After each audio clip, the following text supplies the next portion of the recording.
In our last video, we focused on how to assess an individual rapidly, especially if we didn't know that person particularly well. And we said that when we rapidly assess an individual based on their behavior, we're taking an educated guess about what level they may be in. Now we're about to talk about the interventions we would apply based on that assessment. A curious thing I want to remind you is that it's much better to assess an individual based on a solid background, talking to the people who know that individual well, or perhaps you are one of the people who knows that individual well and you want to get together with others in the same category. These interventions do double duty for us. First, they are a way of helping a person to return to homeostasis. But oddly, they're also somewhat of a test of our assessment, because if we apply an intervention and it doesn't work, or more precisely, if it seems to actually escalate the person or backfire, then it tells us that our assessment isn't accurate. And we need to adjust in the moment, and we need to make a mental note so that later on we go back, talk to the others who will be responding to this individual in crisis, and adjust our future plan, our proactive approach to dealing with this. So it's important as we talk about the trigger phase to remember that it's unlikely that emergency first responders will generally witness this. But families and care providers, friends, people who know that individual well will start to see this. And a good part of their job will not be just in the response to it, but actually in the prevention of that trigger. Now you'll notice that I have used the words avoided and minimized, not the word eliminate. We don't really want to eliminate stressful triggers from people's lives. What we want to do is have them enter into a person's life in a systematic, gradual way and accompany them with supports for that individual so that the person knows that they have your moral and emotional support, so that they're being taught coping mechanisms, so that they have devices and environments that can help them. What do I mean by devices? Well, something as simple as a handheld toy or a blanket can be a major assistance, a major support for an individual who's going through stress. As any police officer can tell you, something as simple as having a teddy bear can help a child to cope during a crisis. And for adults, we can find things that are a parallel. For example, I worked with one man who was a devout Christian, and what we did for him was take the Lord's Prayer, minimize it onto a card that was about the size of a credit card and laminated it so that whenever he became stressed, he pulled out this small card and he sort of recited it over and over again. We could have also used something like prayer beads or any number of similar objects for that particular individual. It's really about finding something that is suited to that person. And it might be that that device or that piece of equipment is not a way for them just to be distracted, but perhaps to connect up with somebody that they trust, like, for example, a cell phone or the ability to take a pen and paper and sit down and journal on something. We also want to provide, as I said, an environment where people can cope. For example, does the person have an area of refuge where they can go if what's happening is bothersome to them? And do they have the authority to make those choices within that environment? Are they allowed to take a break? Are they allowed to go home if they're feeling themselves getting escalated on a given day? Are they allowed to get food or drink if they're starting to recognize that they're needing those things? So there are a lot of things that we can think about other than just keeping the trigger itself at bay. We can also think on the other side of the equation about providing that person with a way of coping when the trigger is around. One last word about prevention of triggers. There are some triggers that are clearly not acceptable to be exposed to. For example, if a person has been traumatized in the past, for example, they've been assaulted or sexually assaulted, we're not looking to necessarily gradually expose that person back to something that is that traumatic. Most of us can recognize that we would try to clearly avoid those stressors, especially in the early time after having to deal with that trauma. So we want to make sure that we take a balanced look at the triggers in a person's life. If there are really, really major traumas, we want to help people to avoid them. If there are smaller traumas, what we're trying to do there is help people be exposed to them in a way that is manageable.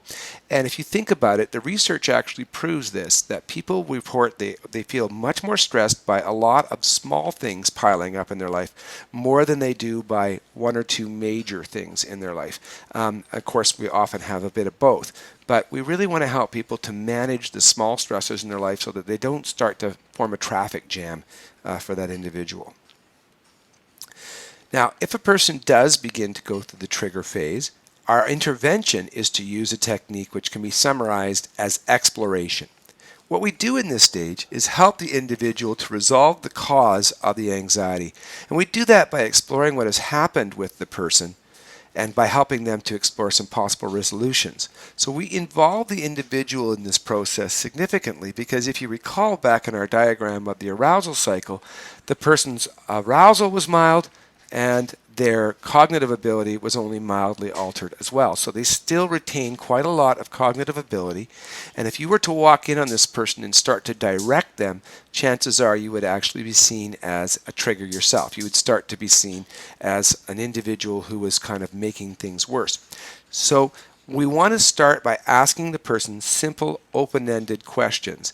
And we're going to talk a little bit more about the way we approach people later in the videos so that when we talk to people, we're clearly starting off by identifying the behavior that they use and not just telling them we can see that they're upset. This is a really key part of how we support an individual effectively in this stage. So we're going to ask open-ended questions if possible. And the reason I say if possible is that you may be dealing with a person whose mental state or developmental ability limits your ability to do this. Let's review what open-ended questions are. Open-ended questions are questions which really have limitless possible responses. For example, an open-ended question might be, where do you want to go? Or what do you want to do? Those questions don't really limit what a person can say. A closed-ended question is a question that offers a person a limited number of responses. Many people think that closed-ended questions are yes or no questions, but yes or no questions are just one example of a closed-ended question. So here are a couple of examples. Do you want to go home? Well, that's a yes or no question, and it is closed-ended. But here's another closed-ended question. Do you want to go home or do you want to stay here at work? So it doesn't sound like yes or no, but it's still closed-ended. So generally speaking, we would avoid those types of questions with a person in stage 1 because they sound limiting and prescriptive, and they can be offending to people as a result. When I would use a closed-ended question is when I'm dealing with an individual who appears to have either a perceptual deficit or a communication deficit. And especially if people who know that individual would suggest to you that you need to simplify your communication. In that circumstance, you can mitigate some of the damage of the limitation by offering a person more than two choices. So for example, you might say, do you want to stay home? Do you want to go to work? Or do you want to just take a break for 5 minutes? So now you're adding at least a little bit more for the person to choose from. I said we would come to this idea of how we can communicate with people. We're going to do that right now.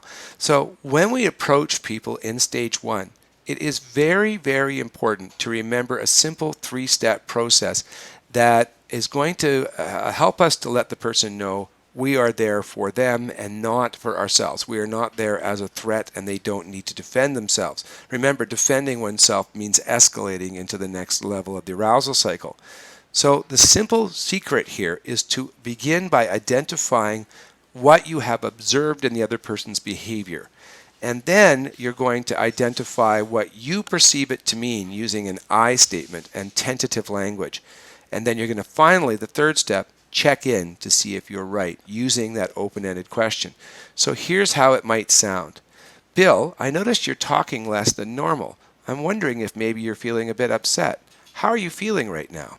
That's one way we could do that. Notice the 3 things. Bill, I noticed you're talking less than normal is the behavioral observation.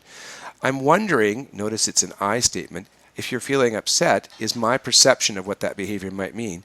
And then I ask an open-ended question, how are you feeling right now? Notice I didn't say, are you upset or am I right? Now that's not the terriblest thing in the world if you end up saying, am I right?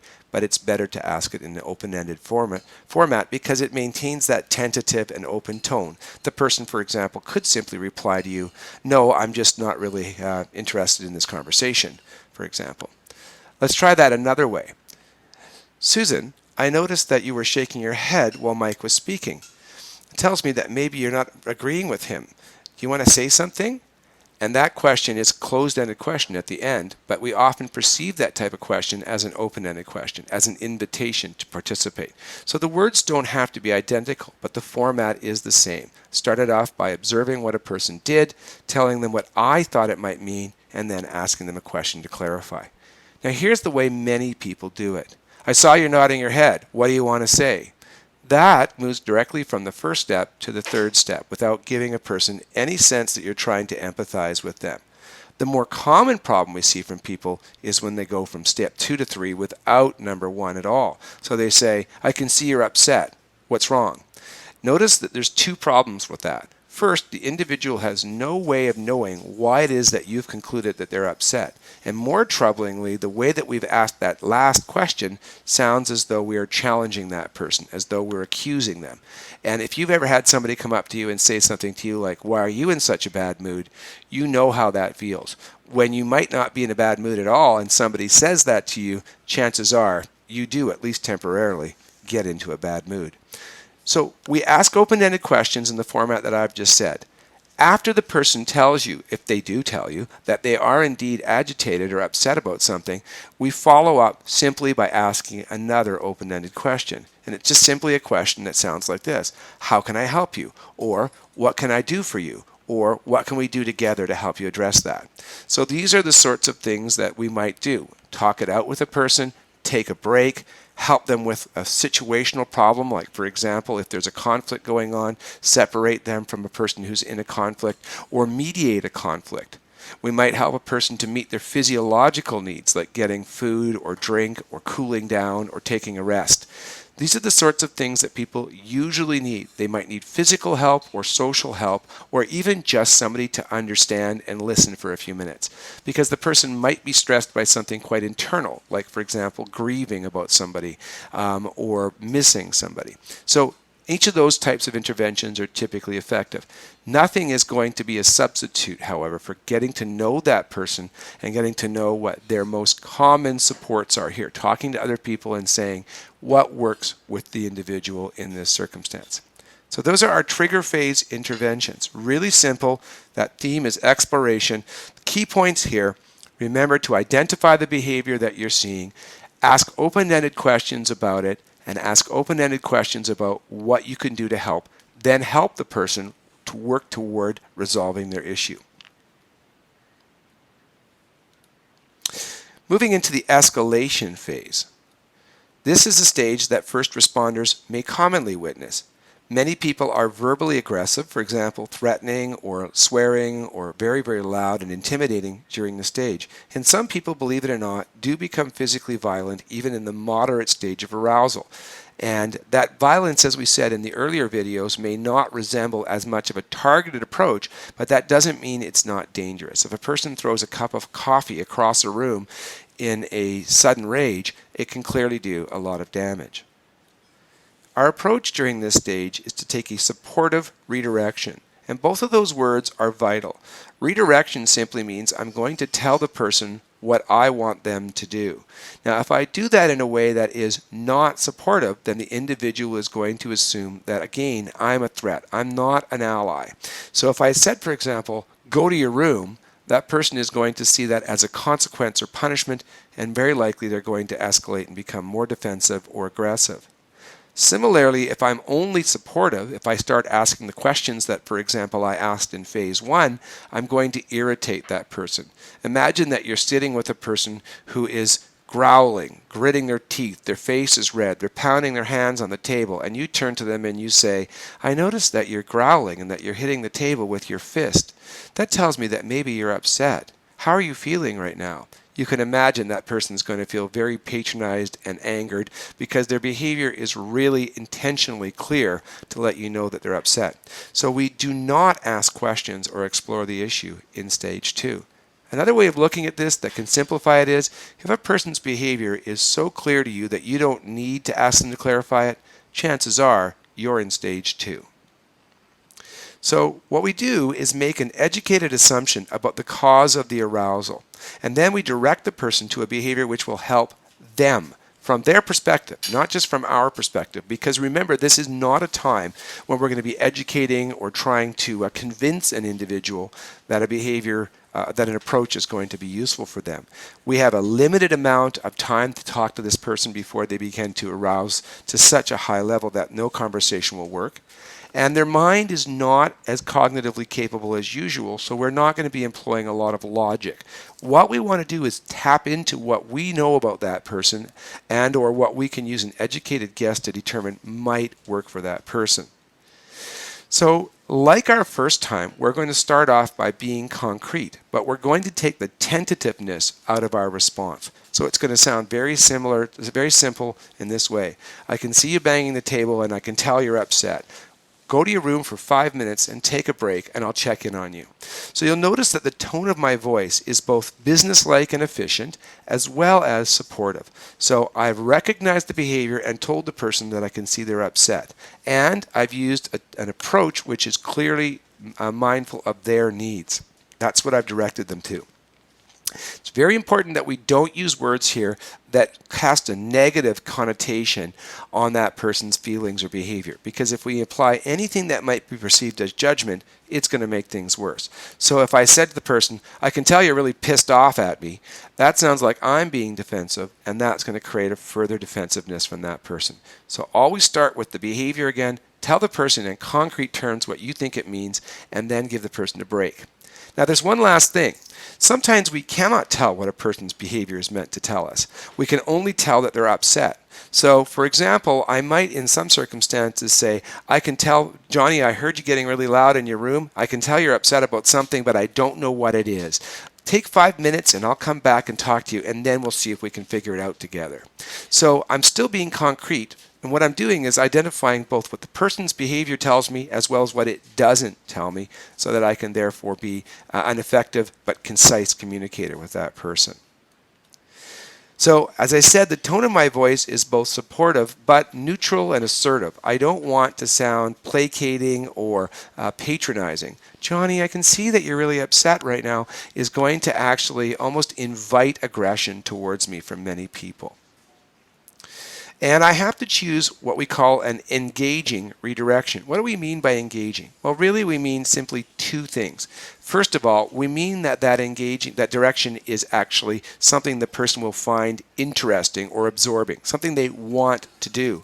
And the second, we mean that it's going to be something they see as beneficial or helpful.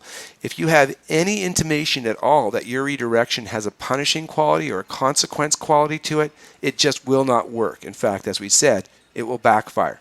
So the sorts of things that we can send people to here are things that often we would do, like taking a break, getting a drink, going and ventilating energy some way, for example, during a physical activity. Speaking to somebody that is a really trusted ally might be useful, or combining those things. Take a break and then we'll speak. Many people, they do well with things like listening to music or picking up their favorite book, that sort of thing. Let's talk a little bit more about the specific types of redirections in the next slide. So there are really 3 types of redirections that people use, and only 2 of them are effective. The first is what we call an incompatible alternative, or IA. What this simply means is, if possible, we redirect the person to a behavior which cannot be performed at the same time as the troublesome behavior. The troublesome behavior, for example, let's pretend is aggression. I've worked with an individual who would be combative to staff, and this normally happened inside of the individual's home. So a standard redirection for this person was that we would get them to go outside and shoot basketball hoops. The good news about that was they were outside by themselves, and they were distal. They were quite a distance from the staff people. It was physically impossible for them to act out in a way that endangered other people while they were doing this activity. Why did it work? Well, it worked because the person liked to play basketball. That's as simple as that. But there's another reason why it worked, and for that, let's talk about the next type of redirection. So the next type of redirection is called a functional alternative, or an FA. Now, if possible, this means that we're redirecting the person to a behavior which better meets their needs than the subject, better meets the needs of the subject, I should say, than that troublesome behavior.